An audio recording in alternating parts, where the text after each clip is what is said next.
Hello dear students, વિભાગ F દાખલા number 2 પ્રકરણ 5 તમને દાખલાની રકમ આપી છે એને ફોલો કરો. તમારી પાસે બુક સાથે જ હોવી જોઈએ. બુકમાં લખ્યું છે કે દિવસ દરમિયાનનું તાપમાન -10થી નીચે રહેલ નથી અને રકમમાં તમને મધ્ય કિંમત અને સંખ્યા આપી છે. એટલે કે દરેક મધ્ય કિંમત વચ્ચે અંતર સરખું નથી. એનો મતલબ કે વર્ગ લંબાઈ અસમાન છે અને કેલ્ક્યુલેશન પદ્ધતિએ વિષમતાંક શોધવાનો છે. તો સૂત્ર થશે 3x બાર માઇનસ m/s. એટલે કે મધ્યસ્થ શોધવો હોય તો આપેલી માહિતીને આધારે સૌથી પહેલાં તમારે વર્ગ શોધવો પડે. હવે શબ્દ લખ્યો છે કે -10થી નીચે રહેલ નથી. એનો મતલબ એમ કે -10થી નીચે રહેલ નથી. આ નીચલી સીમા આપી છે, એને કહેવાય આપણે અધસીમા કહીએ છીએ.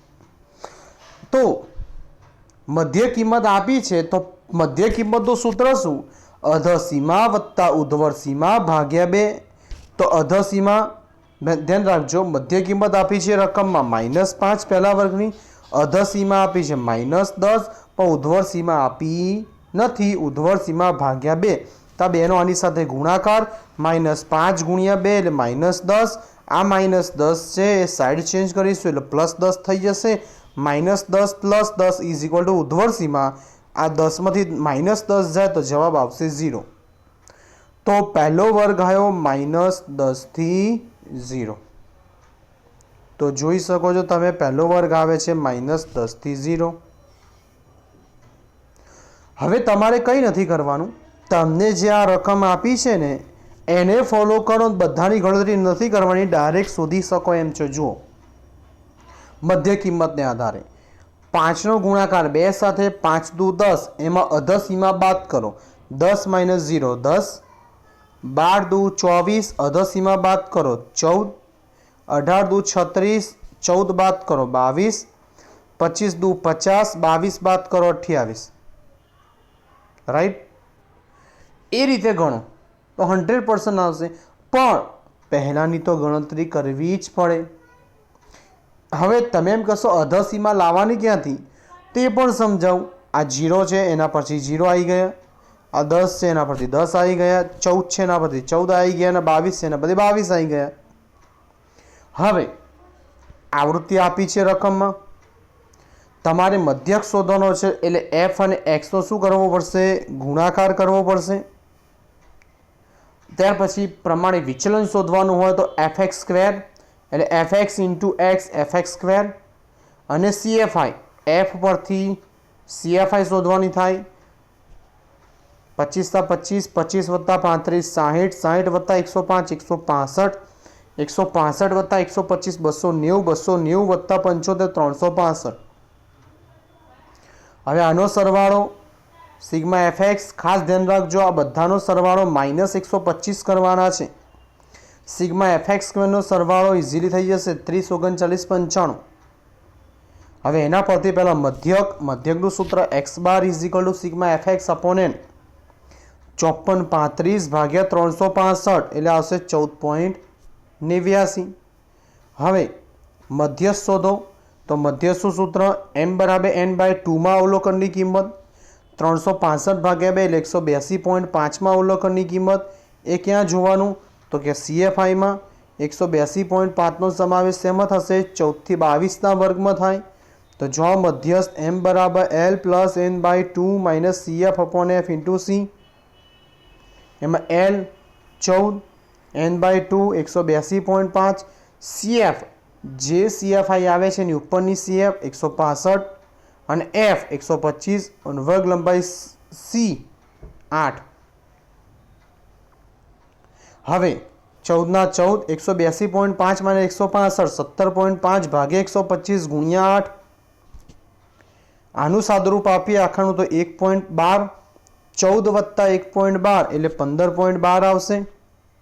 ત્યાર પછી S નું સૂત્ર S = વર્ગમૂળમાં sigma fx² / n - sigma fx/n². Sigma fx² આપણે જે શોધ્યા 10 39 95 ભાગ્યા n ની કિંમત 365. સિગ્મા એફએક્સ 5435 ભાગ્યા 365 હોલ સ્ક્વેર. હવે 10 39 95 ભાગ્યા 365 284.9178 પોઈન્ટ પછી 4 આંકડા વર્ગમૂળમાં લખવા યાદ રાખવું. 5435 ભાગ્યા 365 એનો સ્ક્વેર તો 221.7243. આ બેની બાદબાકી કરો તો આવશે 63.1935 અને એનું વર્ગમૂળ કાઢો 7.95. તમે વર્ગમૂળને દૂર કરો તો પોઈન્ટ પછી 2 આંકડા લખવાના. હવે આપણું સૂત્ર જે બરાબર 3x bar minus m upon s. 3x બારની કિંમત 14.89 માઇનસ mની કિંમત 15.12 ભાગ્યા s 7.95.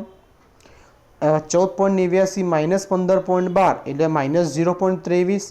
0.23 ગુણ્યા 3 એટલે માઇનસ 0.69 અપોન 7.95. ખાસ ધ્યાન રાખવું કે જવાબ માઇનસમાં આવશે કારણ કે અંશમાં માઇનસ છે એટલે જવાબ આવશે માઇનસ 0.087 અથવા તમે લખી શકો માઇનસ 0.09. દાખલા નંબર 5 એમાં વર્ગ આપ્યો છે પણ અસમાન વર્ગ લંબાઈ આપી છે. તો જો 1 2 3 4 થી 8 8 થી 12 12 થી 16 16 થી 20 અને આવૃત્તિ 10 8 12 10 5 15 20 80. હવે એના પરથી આપણને કેલ્ક્યુલેશન પદ્ધતિએ શોધવાનું કહ્યું છે.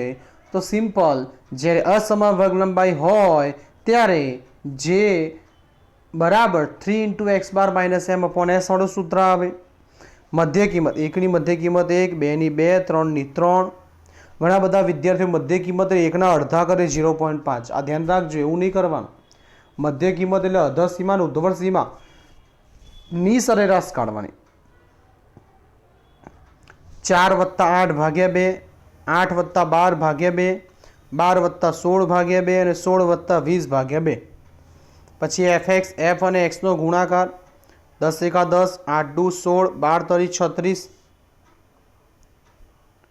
ત્યાર પછી 10 × 60 5 × 10 એટલે fx સ્ક્વેર fx × x એટલે fx સ્ક્વેર થશે. ત્યાર પછી CFI આ f પરથી CFI શોધવાની થાય. 10 ના 10 10 + 8 18 18 + 12 30 30 + 10 40 40 + 5 45 ને 15 60 ને 20 80. તો કુલ n આવી ગયા 80. fx નો સરવાળો સિગ્મા fx 742 અને fx સ્ક્વેરનો સરવાળો સિગ્મા fx સ્ક્વેર 40 10 430. હવે મધ્યક શોધીએ. મધ્યક x bar is equal to sigma fx upon n. 742 ભાગ્યા 80 9.28. ત્યાર પછી એના પરથી મધ્ય શોધવાનો.